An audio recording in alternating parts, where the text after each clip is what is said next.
218 কোটির সই করা চেকও আমরা উদ্ধার করেছি। এটি একটি রহস্যজনক হত্যাকাণ্ড। সবার নাম, ঠিকানা, কারাগার জড়িত ইনশাআল্লাহ উন্মোচিত করে দিব। 10 জনকে গ্রেপ্তার করা হয়েছে। আগামী 10 দিনের মধ্যে এই মামলার চার্জশিট দিব। শরীফ ওসমান হাদি তদন্ত কার্য পুরোদমে চলতেছে। আপনারা প্লিজ ধৈর্য ধারণ করুন। সরকার, পুলিশ, বিজেপি, র্যাব সহ অন্যান্য সকল গোয়েন্দা বাহিনীকে এই ঘটনার পিছনে কারা আছে তা উদ্ঘাটনের জন্য নিয়োগ করেছে, আপনারা সবাই জানেন।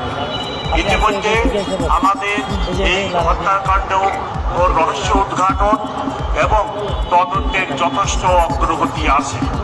তদন্তের স্বার্থে আমি তদন্তের সব বিষয়াদি এখানে বলাটা ঠিক হবে না, তাহলে আমাদের প্রতিপক্ষ আমাদের রহস্যগুলো জেনে যাবে। তাই যতটুকু সম্ভব তদন্তের যে অংশটুকু বলা যায় আমি সেগুলো আপনাদের কাছে এখন বলছি। মামলা তদন্তে চলাকালীন এ যাবৎকাল 10 জনকে গ্রেপ্তার করা হয়েছে। তার মধ্যে উল্লেখযোগ্য আছে হুমায়ুন কবির ফয়সালের বাবা, হাসি বেগম ফয়সালের মা, সামিয়া ফয়সালের স্ত্রী, শিপু ফয়সালের স্ত্রীর বড় ভাই, মারিয়া ফয়সালের গার্লফ্রেন্ড, নুরুজ্জামান ফয়সালের পলায়নের প্রাইভেট কার সরবরাহকারী ও অন্যতম সহযোগী কবির মোটরসাইকেলের সম্ভাব্য সরবরাহকারী। এই তদন্তে আমরা যে 2টি পিস্তল ব্যবহার করা হয় সেই পিস্তল 2টি উদ্ধার করেছি। সেই পিস্তল 2টি এখন পরীক্ষার জন্য সিআইডিতে সায়েন্টিফিক পরীক্ষার জন্য আছে, সেটা তদন্তের স্বার্থে আমাদের প্রয়োজন। যে মোটরসাইকেলটি ব্যবহার করা হয়েছে সেই সাইকেলটি ডিবি পুলিশ উদ্ধার করেছে। এছাড়া এই হত্যাকাণ্ডের পিছনে অনেক টাকা ব্যয় করা হয় এবং 218 কোটির সই করা চেকও আমরা উদ্ধার করেছি। এটি একটি রহস্যজনক হত্যাকাণ্ড এবং এর পিছনে অনেকের জড়িত থাকার কথা।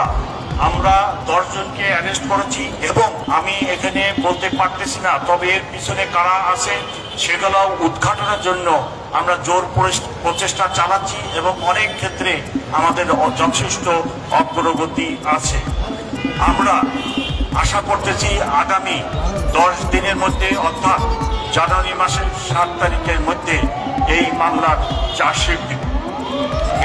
এই মামলা সংক্রান্তে আমার কাছে মধ্যবর্তী যে তথ্য আছে আপনাদেরকে দিলাম। যতটুকু তদন্তে প্রকাশ করা যায় ততটুকুই বললাম। আগামীকাল আরো বিস্তারিতভাবে আপনাদেরকে আমার মিডিয়া সেন্টার থেকে ডিবির চিফ ইন ডিটেল বলবেন। আপনারা নিশ্চয় আমার কথা বুঝতে পেরেছেন। সবাই ধৈর্য ধারণ করুন। আমরা এই হত্যাকাণ্ডের মূল রহস্য আরো যারা পিছনে আছে সবার নাম এবং ঠিকানা, কারাগার জড়িত ইনশাআল্লাহ উন্মোচিত করে দেব।